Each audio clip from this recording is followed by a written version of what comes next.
Hi guys, welcome back to my YouTube channel. हमने 1857 की क्रांति कंप्लीट कर ली थी। उम्मीद है आपको वो टॉपिक समझ आया होगा। आज हम एक नए टॉपिक की ओर देखते हैं, जो है राजस्थान में किसान आंदोलन। तो राजस्थान में किसान आंदोलनों की बात करते हैं, तो ये आंदोलन क्यों हुए, कहाँ कहाँ पर हुए, कैसे हुए ये आंदोलन, हम इन सब के बारे में चर्चा करेंगे इस टॉपिक के अंदर। तो चलिए शुरू करते हैं।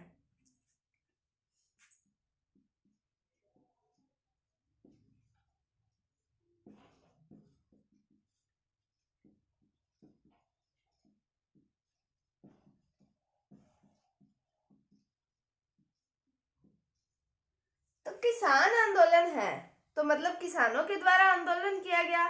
किसान किसान क्या काम करते हैं? अपने खेतों में काम करते हैं, फसलों को बीजते हैं, बोते हैं, वो सब काम किसानों का होता है। तो किसानों के द्वारा, किसानों से जब वो फसल अपनी बोते थे, जब उनकी फसल आती थी, तब अंग्रेजों द्वारा उनके ठिकानेदारों के थ्रू टैक्स लिया जाता था। इस कारण किसानों में आक्रोश उत्पन्न था। इसलिए उन्होंने आंदोलन किए थे कि किसानों से भू राजस्व लिया जाता था, टैक्स लिया जाता था, अनेक प्रकार के लाग बाग लिए जाते थे। इस कारण किसान आंदोलन हुए थे। तो हम पहले देखते हैं कि किसान आंदोलन क्यों हुए थे। तो चलिए देखते हैं। तो सबसे पहले किसान का संबंध किससे होता है? उसकी जमीन से। तो जमीन की बात करते हैं हम, भूमि की बात करते हैं, तो ये है दो प्रकार की। एक तो आती है पट्टेदार भूमि, दूसरी आती है खालसा भूमि।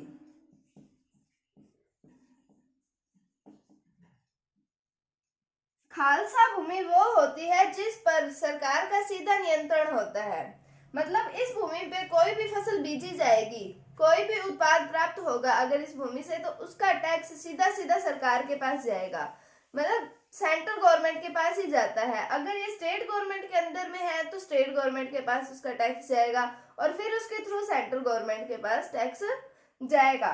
तो खालसा भूमि वो हो गई जहां पर सीधा सीधा गवर्नमेंट का नियंत्रण होता है, गवर्नमेंट उस भूमि को अपने कब्जे में रखती है, वो होती है खालसा भूमि।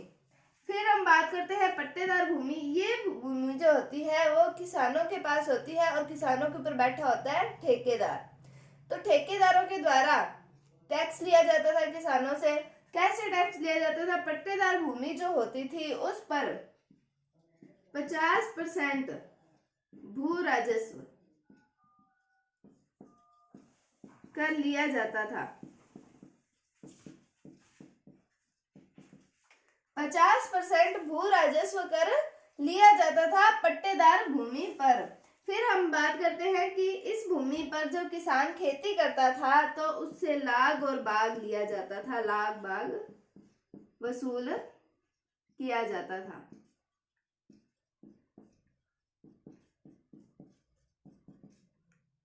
लाग बाग जो होता है वो एक प्रकार का कर होता है।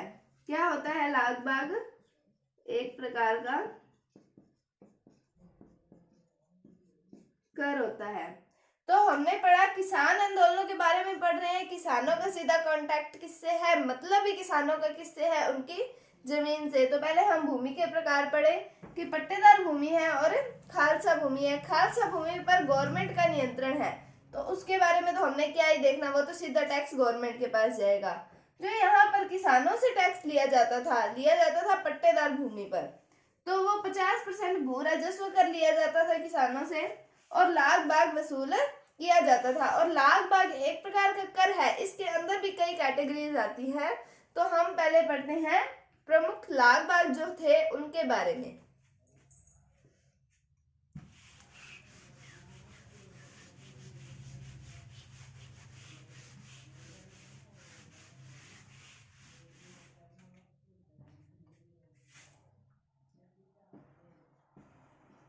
प्रमुख लाग बाग। तो प्रमुख लाग बाग में पहला आता है लाटा कुंता पद्धति। पहली आएगी लाटा कुंता पद्धति। जब किसान कोई अपनी फसल बोता था और फसल अच्छी हरी भरी हो जाती थी, तो ठिकानेदार जो थे वो पहले ही देख लेते थे कि हाँ ये फसल अच्छी हो रही है, तो वो उनको पहले ही कह देते थे कि इस बार तुम्हारी फसल अच्छी हो रही है तो तुम्हें हमें इतना टैक्स देना पड़ेगा, इतना राजस्व हमें देना पड़ेगा। ये एक लाख भाग का पद्धति आती है। पहली पद्धति है लाटा कुंता पद्धति। तो इसमें क्या था, किसान की खड़ी फसल के एवज में लिया जाने वाला कर, ये तो था लाटा कोंता पद्धति। फिर दूसरी बात आती है, दूसरी पद्धति आती है सूटा बांटी कर। सूटा बांटी कर। अब जब किसान किसी ठिकानेदार की जमीन पर अपने पशुओं को बांध देता था तो उसकी एवज में भी कर लिया जाता था, तो वो था सूटा बांटी कर। तो क्या था, किसान द्वारा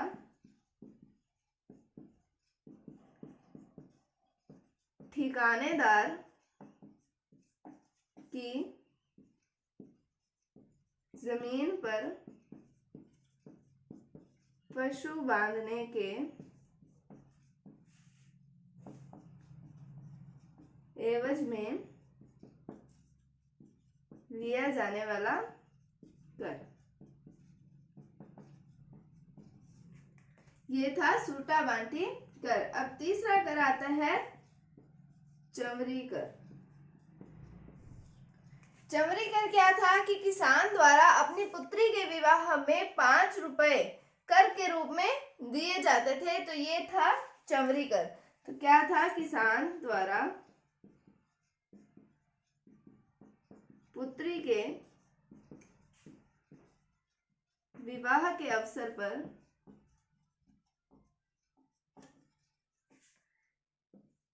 5 रुपए कर के रूप में देने पड़ते थे। तो ये था चमरी कर। इसके बाद में आगे जो कर आता है वो आता है तलवार बंधाई कर।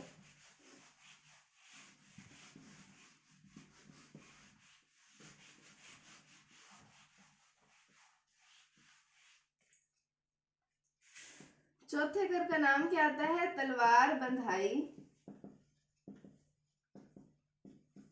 कर।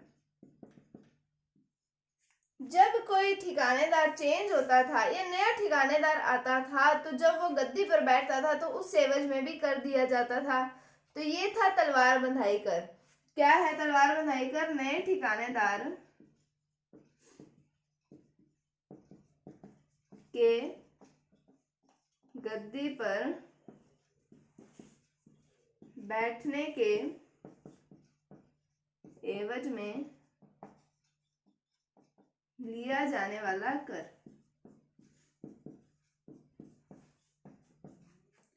उसके बाद में पांचवा आती है चूड़ा लाग।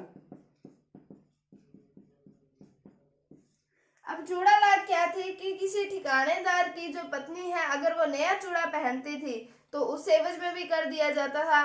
तो ये था चूड़ा लाग। तो क्या था, ठिकानेदार की पत्नी के नया चूड़ा पहनने की एवज में लिया जाने वाला कर।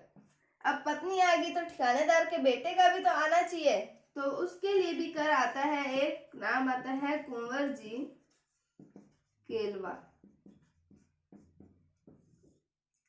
तो जब ठिकानेदार के पुत्रों को जेब खर्च दिया जाता था तो उसकी एवज में भी कर लिया जाता था।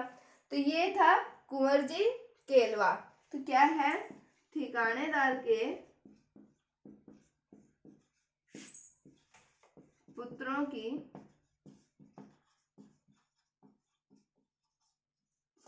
जेब खर्च की एवज में कर।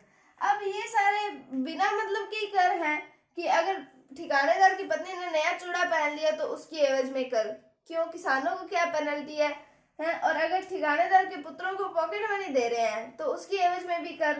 तो ये कोई बिना मतलब के कर थे, इस कारण किसानों में आक्रोश उत्पन्न होना तो जायज था। तो इसके बाद में कर आते हैं, 2 कर और आते हैं।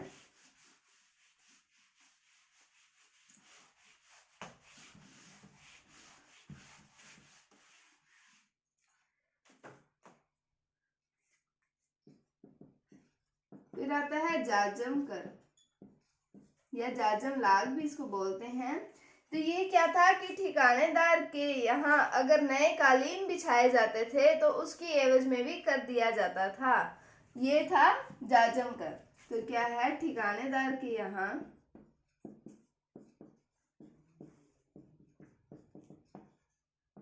नई कालीन बिछाने के एवज में दिया जाने वाला कर। उसके बाद में आता है राली लाग। अब अगर गांव के पास कोई राजा की सेना ठहर गई तो उसका उनके जो खाने पीने का प्रबंध, उनके रहने करने का प्रबंध भी किसानों के द्वारा ही किया जाता था। तो मतलब पैसे तो उसमें किसानों के ही लगे, तो एक प्रकार का ये भी कर ही हो गया। तो अगर किसी गांव के पास में कोई सेना ठहरती है तो उनके खाने पीने का प्रबंध भी किसानों के द्वारा किया जाता था। तो इसे बोला जाता है राली लाग। तो क्या है, गांव के पास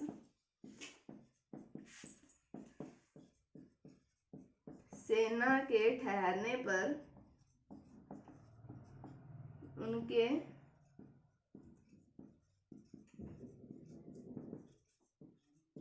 खाने पीने का प्रबंध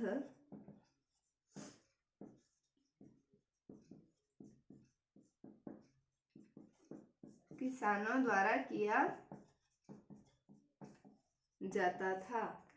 तो ये कुछ प्रमुख लाग बाग थे जो कि किसानों से लिए जाते थे।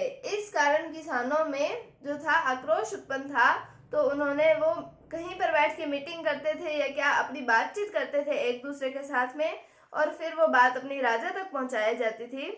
तो इस तरीके से किसानों में आक्रोश उत्पन्न हुआ और उन्होंने आंदोलन करने की सोची। तो अभी हम एक आंदोलन के बारे में पढ़ते हैं। तो सबसे इम्पोर्टेंट आंदोलन आता है बिजोलिया किसान आंदोलन। तो चलिए उसके बारे में पढ़ते हैं।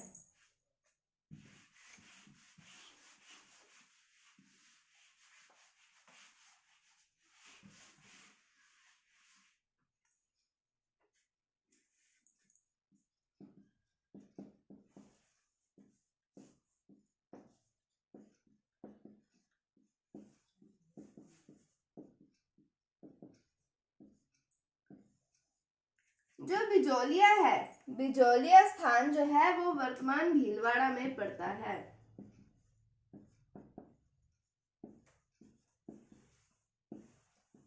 और ये जो बिजोलिया था ये भीलवाड़ा में ए श्रेणी का ठिकाना था, मतलब उच्च श्रेणी का ठिकाना था। तो भीलवाड़ा में पड़ता है। तो ये जो बिजोलिया है ये भीलवाड़ा के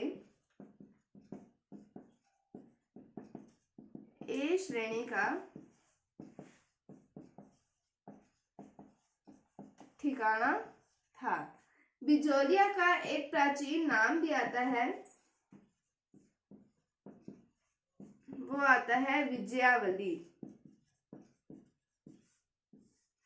फिर हम बात करें कि बिजोलिया की स्थापना किसने की थी, तो उनका नाम आता है अशोक परमार।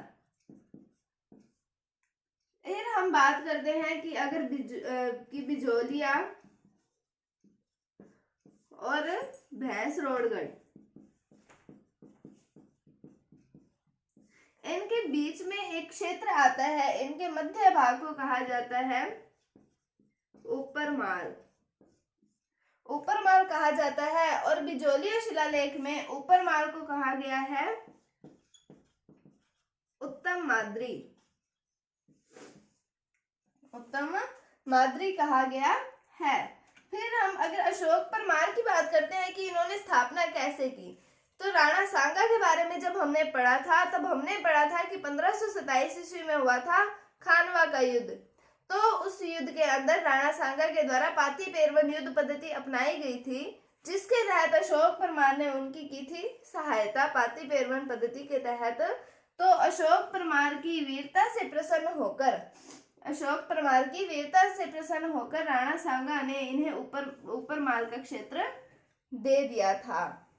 तो क्या बात है कि राणा सांगा ने अपनाई पाती पेरवन पद्धति 1527 ईस्वी में खानवा के युद्ध में, फिर उनका साथ दिया था अशोक परमार ने, तो उनको ऊपर माल का भी क्षेत्र दे दिया था। किनके द्वारा दिया गया? राणा सांगा के द्वारा।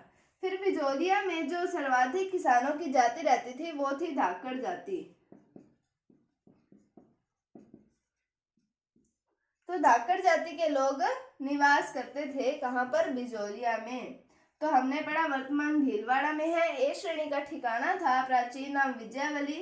स्थापना की गई थी अशोक परमार द्वारा। बिजोली और भैंसरोडगढ़ के बीच के क्षेत्र को मध्य भाग को कहा जाता है ऊपर माल, और बिजोलिया शिलालेख में इसका नाम आया है उत्तम माद्री। और जो अशोक परमार है उनको राणा सांगा के द्वारा ऊपर माल का क्षेत्र दिया गया। तो ये हमने कुछ ऊपर से पढ़ा बिजोलिया किसान आंदोलन के बारे में। कल हम इसको डिटेल में पढ़ेंगे। उम्मीद है आपको ये समझ आया होगा। जो मैंने आपको प्रमुख लाग बाग बताई हैं वो भी समझ आई होंगी। तो उम्मीद है आपको टॉपिक समझ आया होगा। अगर आपको कोई भी डाउट है तो आप कमेंट सेक्शन में पूछ सकते हैं। अगर आपको वीडियो थोड़ी सी भी अच्छी लगी है तो इसे लाइक कीजिए, शेयर कीजिए, और अगर आप हमारे चैनल पर नए हैं तो इसे सब्सक्राइब जरूर कीजिए। Thank you, thanks for watching, bye bye.